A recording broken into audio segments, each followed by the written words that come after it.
What's going on, guys? I'm Joseph from Throwing a String, and today I have the final installment of my recommendations for the NCAA 2013 stringing regulations. This is going to be for the defensive player. It's going to be called the Type D pocket. If you haven't seen, I've already done two videos on the Type M, which is for minis, and the Type A, which is for attack. I will have links to both of those videos in the description.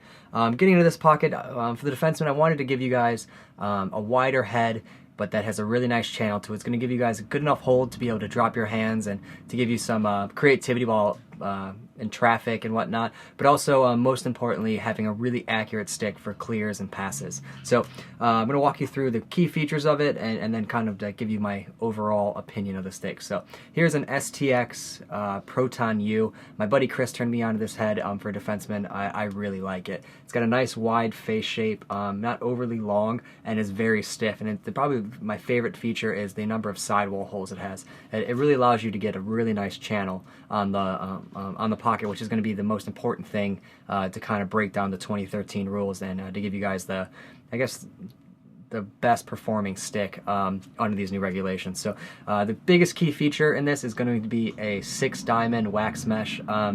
I really like the 6-diamond because of the bigger holes. The ball is actually able to drop further into them, which is giving it more hold and also a really nice amount of whip when you go to really follow through on the clear. So and you're definitely going to want a wax mesh. It's going to let you form a better channel. It's going to be waterproof, so you're allowed to string that 4 inches and not worry about it kind of bagging out and becoming illegal.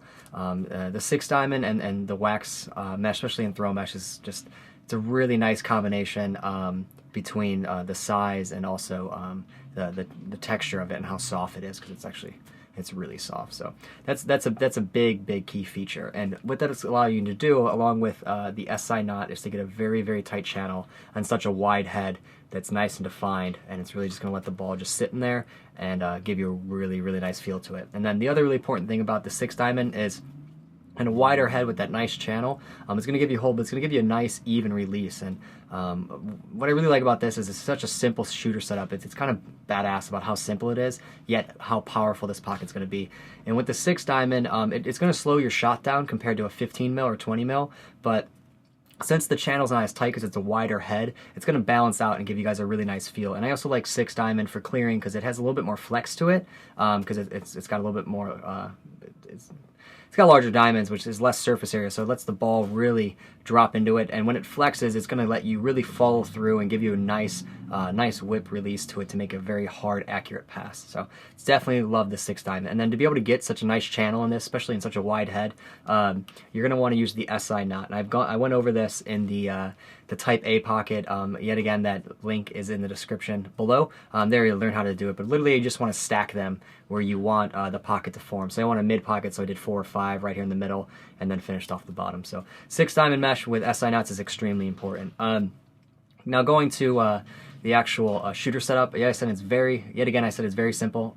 Really like the really simple shooter setup. It's not going to fail you in any way, and it's just going to just kind of give you a little bit more on the release, a little bit more feel, and just really direct the ball out there. And since the 6-diamond flexes, when it comes up, you can see it literally is going to come right out of the stick. It's going to be extremely accurate for such a wide head because the channel's so nice and it's just clean with those two simple shooters. Since the 6-diamond has such large holes on the side, I definitely recommend going around the plastic. It's going to give it a little bit, it's going to be more rigid and give you a more consistent feel, especially if you put 6-diamond and you don't go through those. Sometimes these could get stretched out pretty easily, and it's not going to throw as consistent. So I definitely recommend going around the plastic, especially if you're not going to have a U in it. It's just going to give you a little bit more grip on that channel, especially when this just kind of stretches out a little bit. It's going to be really nice. The other key feature that I really like to do in deep pockets is a shooter for the throat. There's many reasons behind it. The first is it makes the pocket a little bit softer. When you catch a ball, it will be a little bit softer than an actual nylon because it has a little bit of stretch to it. So it's a lot better for blocking passes or trying to pick off shots because the pocket's going to flex a little bit when you catch the ball, and it's just going to prevent it from kind of bouncing in and out. The other thing is they're stronger than sidewall, so when you are doing those things, it's not going to rip out or or come through the hole. It's a little bit more tough, even though it has that element. It just isn't as rigid, so it stretches and kind of absorbs the power. So I really like those, and it also kind of just focuses the bottom of the pocket. When you're having a defensive pocket and you just want the ball to sit in there, it kind of just makes it a little bit tighter back here, going to give you a little bit better pocket shape. So that's about it, guys. It's very simple, and that's what I really like about it. It kind of has an elegance to its simplicity for sure.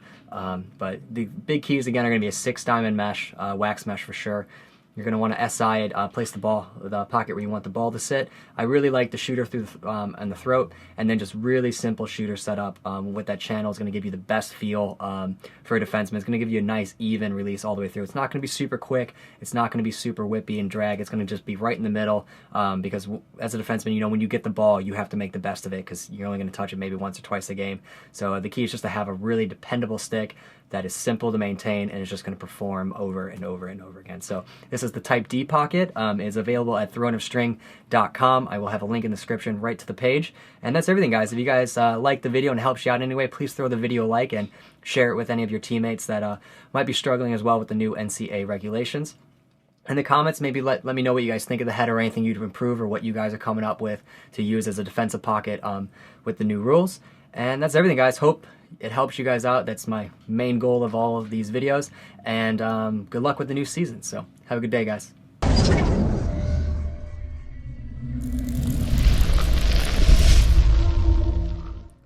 Strung in as tight as it could be at the top, like if you use a normal 9-diamond top string.